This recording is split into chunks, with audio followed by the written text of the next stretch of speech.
सिद्धलिंगम एक well settle सन्यासी थे और उनका नाम चारों तरफ था।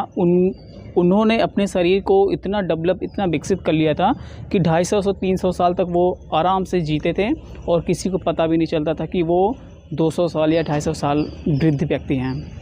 इवन जब भी जहाँ भी जाते थे उनको थोड़ा सा अपने ऊपर गुमान भी हो गया था कि मुझ जैसा संत अभी नहीं हुआ है। जहाँ भी जाते थे जो भी मिलता था, और उन्होंने सिद्धि इतनी प्राप्त कर ली थी कि यदि आप उनको तलवार से भी आप काटें तो भी कुछ नहीं होगा, क्योंकि उनका जो शरीर था हीरे जैसा एकदम ताकतवर हो गया था।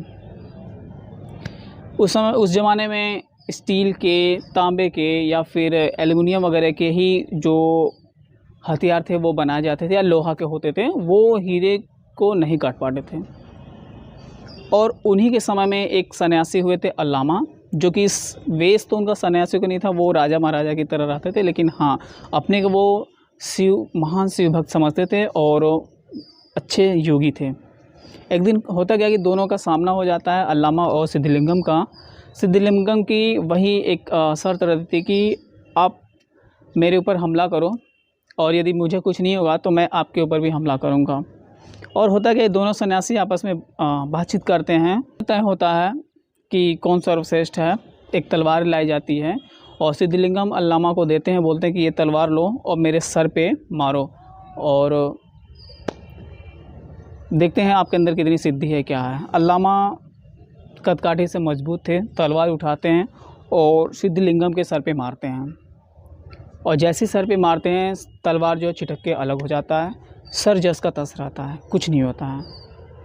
अब बारी सिद्धलिंगम की थी। सिद्धलिंगम काफ़ी खुश थे क्योंकि उन्हें पता था कि ये तलवार मैं इनके ऊपर करूँगा और इनकी गर्दन कट जाएगी और फिर मैं सर्वश्रेष्ठ हो जाऊँगा, मुझ जैसा कोई सन्यासी नहीं होगा। अल्लामा हंसते हैं, मुस्कुराते हैं, तलवार सिद्धलिंगम की तरफ करते हैं।